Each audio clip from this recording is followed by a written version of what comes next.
Hi, hello, welcome to Man with a Mentor. I am the man, your host, Matthew Barnard. You may be wondering what a show called Man with a Mentor may be about.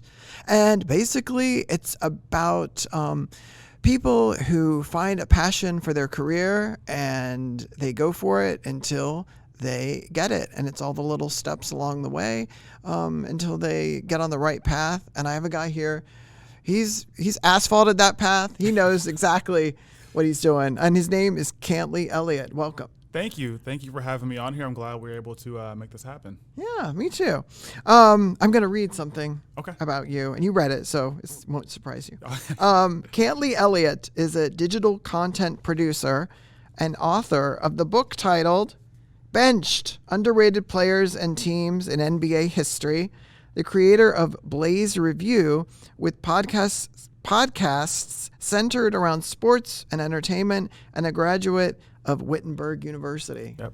Have I got the core Checked things? all the boxes. I've checked the boxes. Checked the boxes, yep. All right. Now, let's start with what you're doing now to give things some context. So tell me about Blaze Review. So Blaze Review, it's actually funny. I work for the news. That's my full-time job. I'm a TV producer for ABC and Fox News. Blaze Review kind of stemmed from several places. Obviously, working in media is kind of the big one. But for a while, I was doing merchandise for Blaze. So T-shirts, sweatshirts, like pretty much anything you can name. And that actually kind of stemmed from a situation that happened when I was in college working in sports media. I went to predominantly white school, Wittenberg University, and there was one day in particular where I had a night class because I wanted to be a teacher at the time. All right. I went to a football game to cover it, take some pictures and everything. And this night class, they're all like 3 hours long. So I wore sweatpants, some flip-flops with my socks and everything, a sweatshirt just to kind of get the pictures we needed. Well, there were some alumni down on the field, and they looked at me and they said, "Oh, they just let anybody down here, don't they?" Ooh. And so that was kind of a moment for me where I was like, well, I'm actually doing my job, like I'm a part of media. And I see a lot of media figures now wearing different clothing and different attires, not so much, the traditional anchorman wearing suits and stuff. Media looks a lot different now.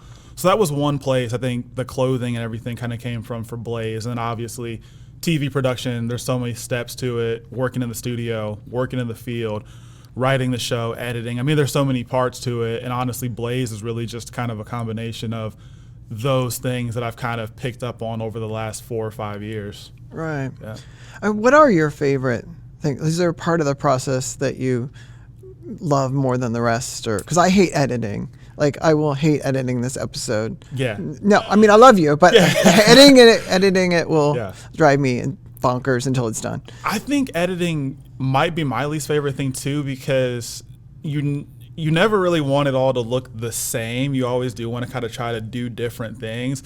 And I think going through the kind of process of experimenting and seeing, what different cuts look like and things like that, you kind of have to figure those out before you edit it for the final project. Media or writing or production or whatever you're started to fill your head. So it's actually funny. I really give that credit to my family, like my household, both my parents and my older brother. My whole family, they've been great and supportive of everything, but it was just a thing of where my dad was kind of the one who planted the sports seed in my brother and I. We started at a very young age. We always watched sports coming up and everything. And then my mom, I give her credit because both my parents are really into reading and books and everything, but my mom would take us to the library and we'd always go to the bookstore and stuff with her. So those were kind of the two things for me where it's like, okay, sports on this hand, writing and storytelling and reading on this hand. And what better way to do it than kind of how it's been so far. Right. Yeah, those two things can go together. Yeah. And my older brother, he was my inspiration for playing sports. He was much better at basketball than I was growing up, and then we kind of got even as we got older. We both had our strengths and everything, so he always really pushed me too. My parents have always kind of been, they always have been the type to push us to do what we want to do. They've always supported everything. I remember, it's actually funny, back when I was, I think, a sophomore in college, somebody had approached me about modeling. And my dad actually paid for classes, and I went, I think it was once a week for maybe 9 or 10 weeks. I can't remember how long it was for, but we would do kind of like cold reads for commercials and all that kind of stuff. And we would just do all kinds of things to kind of break from like being shy in front of people. And I think that has been something that helped me. I didn't really get a lot of like modeling gigs, but like looking at what I'm doing now, that's something that was super beneficial. So my parents, they would kind of go back and forth between driving me down to Cincinnati on like every Wednesday night and, you know, doing those cold reads in front of people and getting up and like changing clothes and just the whole 9 yards, I think kind of made me comfortable doing this now. So I think they always kind of fueled us to do what we wanted to do and always pushed it. It was never like, oh, go the safe route and do X, Y, or Z. It was like, no, if you want to do this, we'll do whatever we can to make it happen for you. And they still do that to this day. As you went through school and in college, was there like someone that you kind of honed in on who saw you and said, like, you need to do this, you need to do that, you need to come with me and go this route or work at this studio or work for the paper or whatever? Like, how did you find the right places to be? And was it a specific person, or did you just like find it until, you know, it was all you? Yeah, so it's actually kind of a mix, I think. There were several people I kind of looked up to when I was in college, because when I transferred to Wittenberg from Muskingum, I was actually working in the sports info department, and I had a professor who my senior year really pushed me, to go work at UD for the Dayton Flyers for a couple of games and everything. So he got me the connection with that because he knew I was really into sports. He was actually the teacher who taught my writing for teachers class, the night class that I had. Let me ask you, in terms of career and jobs and the path you've been on, if someone came to you as a teen or anybody that said, I want to get into media or journalism or writing or English or whatever, like, what would be something you would say, do this, go here, talk to these people? Like, what would be a great piece of advice? Or like flip it around and say like something that you absolutely don't do this. This would be a mistake number one. So maybe like hit both of those. Like, I think because my path has been very unconventional, I would say, because obviously I didn't study media or anything in school. I've just always had a passion for, like, I think storytelling, like I said earlier. So I would just tell them, like, stay curious and seek out the people who are in that field. I mean, because really working in news now, it's kind of easy to see how easy it is to access a lot of like the local personalities, like the news directors, the anchors, the reporters. I mean, we live in an age now where I think social media has played such a benefit. And these people are so easy to reach. I mean, like, we have interns come in all the time. So I would just say the first step really is just reach out to the people. Like, let them know right up front what you want to do. Because when I first started working at the station where I work now, I let them know in my interview before I even got hired, like, hey, I want to do sports. This is what I've always loved doing. This is the little bit of experience I have right now, but I'm willing to come in here and get after it. And I got hired actually, like, I think the next day. They called me the very next day.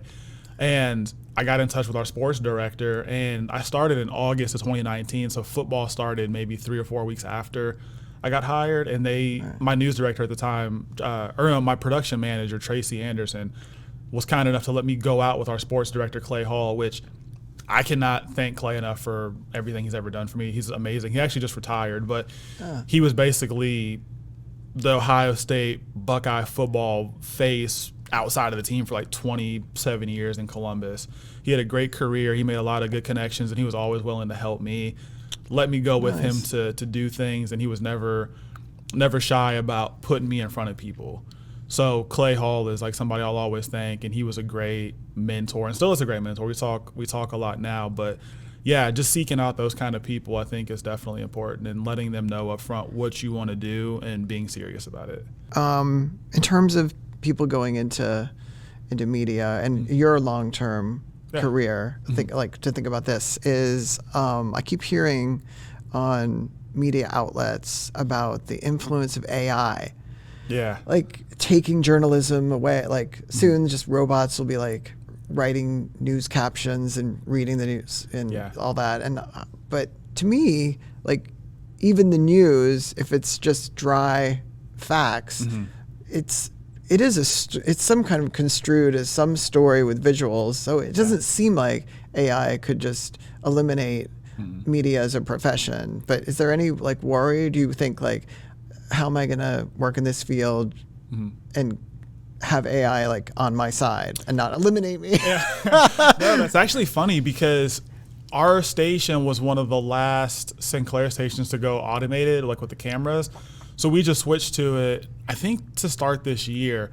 But I just think the way that we get messages and stuff from viewers, they love just to see a face actually like on the TV and everything. So I don't think there's certain elements like the storytelling and those kind of things where like AI can't replace those. It's like it's easy to, you know, have AI do a camera shot or, you know, program, like do certain programs in the computers. Like we have a thing called iNews we use, and iNews is where you just put all the information kind of.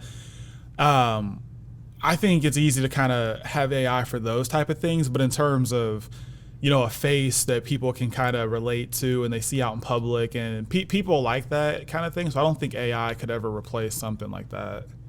In terms of Blaze Review, like where you see it, like how you started it, and where you see it going, like branching into like other things, or, and in terms of like when you started and up to now, like what would you say is like the biggest thing that you learned, either as like the successes of it or if you made any mistakes? Don't admit too many mistakes. Oh, I've made a ton. I've made a ton. But honestly, I think that's the good thing though, because I went back not too long ago and was looking at our very first YouTube video that we did back in 2020, and our page has changed drastically. And like, you know, I've always been a fan of like seeing, you know, music artists or whatever who start in one spot and they gradually get better and grow. I've always been a fan of that. I've never been a fan of people who try to have a perfect product like right off the rip.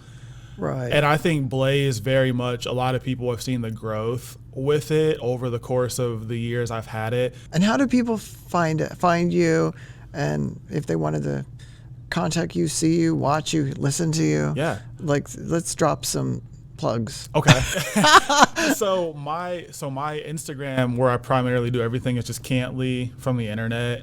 And then Blaze Review is just at Blaze Review. Those are kind of the two main platforms I operate on. And then Facebook, if you want to find me on there, it's just Cantly Elliott. And like what I think what you're doing is great too, because like I said, I haven't done much in person stuff. So seeing your setup, and like I said, your YouTube, I saw had like 4,000 subscribers on it. Right. And, you know, I can learn from people like you who have that platform, and you're telling other people's stories and doing things. I think it's great.